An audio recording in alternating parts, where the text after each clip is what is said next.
오늘은 블로그 상위 노출하는 실전 팁에 대해서 한번 알아보려고 합니다. 지난 시간에 신규 블로그라고 해도 한 달 정도면 상위 노출된다고 제가 말씀을 드렸습니다. 그런데 막상 한 달 동안 열심히 했는데도 상위 노출 안 되는 분들 많이 계시죠? 오늘 제가 어떻게 상위 노출을 시켰는지에 대해서 실전 팁을 한번 알아보시고 그대로 한번 따라 해보시기 바랍니다. 부제로는요, 신규 블로그도 다이아 로직에 맞춰서 운영하면 상위 노출 된다라는 제목입니다. 상위 노출이 안 돼요. 이런 내용들이 저한테 쪽지로도 많이 오고 그 다음에 댓글로도 많이 달립니다. 제가 얼마 전에 컨설팅을 진행을 했는데요. 이 업체에서도 공략하는 키워드의 상위 노출이 자꾸 안 되는 거였습니다. 그래서 제가 다이아 로직과 또 C랭크 최적화하는 방법을 알려드렸는데도 어느 정도 세팅이 됐는데 상위 노출이 안 되는 거였습니다. 그래서 제가 이걸 어떻게 하면 상위 노출이 될까 해서 제가 직접 한번 해봤습니다. 이렇게 대표님께서 쪽지를 보냈어요. 교수님, 주말 잘 쉬셨는지요? 포스팅을 했는데 4페이지에 지금 나온다고 합니다. 그럼 컨설팅한 의미가 별로 없죠. 제가 한 달 정도 걸리면 상위 노출된다고 했는데 지금 한 3주 됐습니다. 그런데 막상 글을 쓰다 보니까 이제 4페이지로 밀려나고 있고요. 이런 겁니다.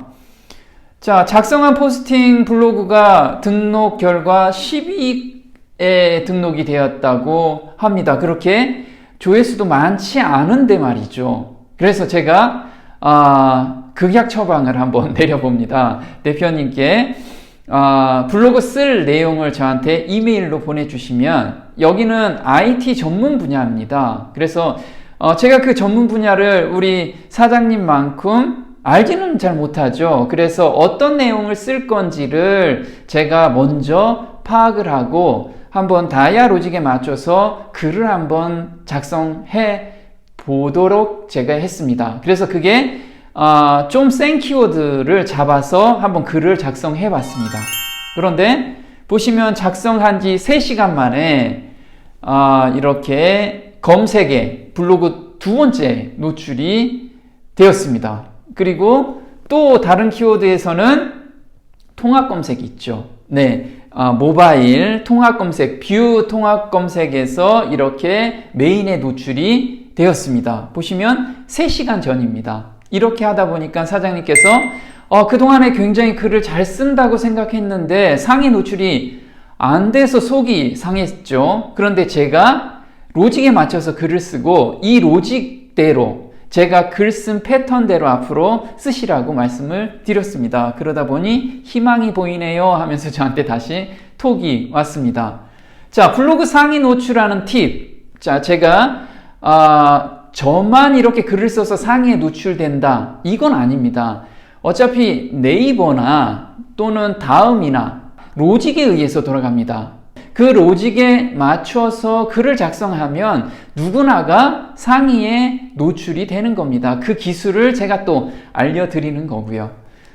자, C랭크가 최적화되어야만 상위 노출된다. 이건 당연한 거죠. 근데 C랭크 최적화나 다이아 로직 최적화에 대해서는 제가 지난 시간에 굉장히 자세하게 말씀을 드렸습니다. 아직 시청을 못하신 분은 위를 클릭하셔서 꼭 확인해 보시기 바랍니다. 오늘은 C랭크가 아니고 다이아 로직, 글을 어떻게 써야지만 상위 노출되는지 그 부분이기 때문에 넘어가겠습니다. 초기 블로그라면 무엇을 공략하라고요? 다이아 로직에 맞춰서 글을 작성하면 상위 노출이 된다. 자, 다음은 다이아 로직이 무엇인지에 대해서 한번 설명을 드리겠습니다. 다이아 로직은 문서 자체에 대한 점수입니다. 문서 자체. 제가 C랭크가 최적화가 안 됐다고 해도 글을 잘 쓰면 검색자에게 보여줄 만한 글이라고 하면 상위에 노출시켜 준다는 것이 네이버의 정책입니다. 자, 그러고 보니까 내용의 충실도를 본다. 당연하겠죠? 자, 내용의 충실도는 어떻게 검색 로봇이 확인할 수 있을까요? 사람처럼 내용을 쭉 읽어보면서 이 내용이 정말 좋아 하면 좋겠는데 블로그가 하루에도 수십만 개 글이 올라오는데 그걸 일일이 사람이 읽을 수가 없죠. 그래서 검색 로봇이 기준을 정해놨습니다. 텍스트 길이가 얼만큼 길면 이거는 검색이 내용이 좋은 거다라고 판단하는 거죠. 그럼 한번 예를 들어 보겠습니다. 텍스트 길이, 텍스트 숫자입니다. 텍스트 숫자가 1000개 글을 가지고 있는 내용과 2000개 가지고 있는 내용이 있습니다. 어느 게 더 충실도가 객관적으로 있다고 봅니까? 네, 검색 로봇은 그냥 객관적인 기준으로 2000개 이상 되는 거가 좋은 글이라고 인식을 하겠죠. 그래서 내용의 길이가 길면 길수록 좋은 글로 인식할 확률이 굉장히 높습니다. 그럼 이게 기준이 있어야겠죠. 네, 그 기준에 대해서는 여기서 제가 알려드리기는 좀 그렇고요. 제가 네이버 밴드를 운영하고 있습니다. 네이버 밴드 마케팅 톡톡이라고 검색하시면 거기에 제가 블로그 상위 노출하는 방법에 대해서 공지글을 제가 올려놓았습니다. 한번 거기 참고해 보시면 텍스트 길이를 어느 정도 해야 되는지 제가 공개해 놨습니다. 이건 마케팅 대행사에서 쓰는 텍스트 길이기 때문에 참고해 보시면 도움이 될 겁니다.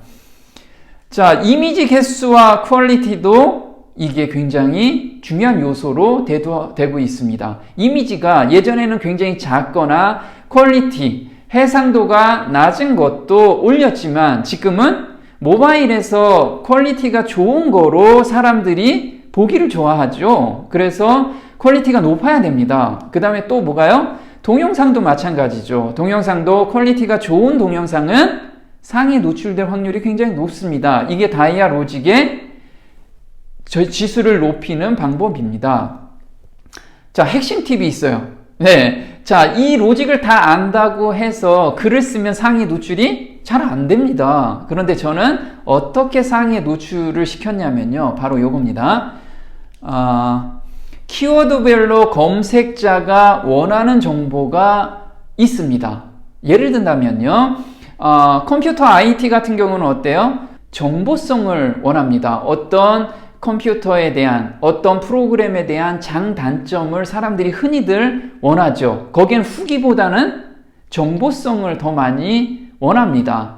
자, 맛집 같은 경우는 어때요? 네, 후기성을 사람들이 많이 찾고 있습니다. 그래서 해당 키워드에 후기성을 올릴 건지 정보성을 올릴 건지 또는 비교 자료를 올릴 건지 이거에 대해서 분석을 좀 해봅니다. 그래서 거기에 맞춰서 글을 쓰면 의외로 쉽게 상위에 노출이 됩니다. 두 번째, 글 쓴 내용이 자연스러운 흐름을 가지고 있느냐. 보통 블로그를 쓰면 마케팅 대행사나 또는 글 숫자를 채우기 위해서 말도 안 되는 텍스트가 막 꼬여 있습니다. 그렇죠. 흐름에 맞지 않는 글들. 이런 것들은 비록 상위에 노출이 된다고 해도 오래 랭크되기가 한계가 있습니다. 오래 랭크되는 것은 사람들이 지속적으로 오래 보는 글들이 상위 노출이 되는 원리이기 때문에 그렇습니다. 그래서 저는 아주 자연스럽게 글을 쓰는 그런 패턴으로 글을 쓰게 됩니다. 네, 오늘 한번 다이아 로직을 어떻게 최적화시키는지 좀 팁을 좀 얻으셨나요? 그 외에도 여러 가지 팁들이 있겠죠. 하지만 본인에 맞춰 가지고 한번 다이아 로직을 최적화시켜 보시기 바랍니다. 그러면 의외로 쉽게 상위에 노출이 될 겁니다. 네, 오늘 마케팅 톡톡 도움이 좀 되셨나요? 도움이 되셨다면 구독 신청 꼭 남겨주시고요. 다음 시간에 또 뵙겠습니다. 고맙습니다.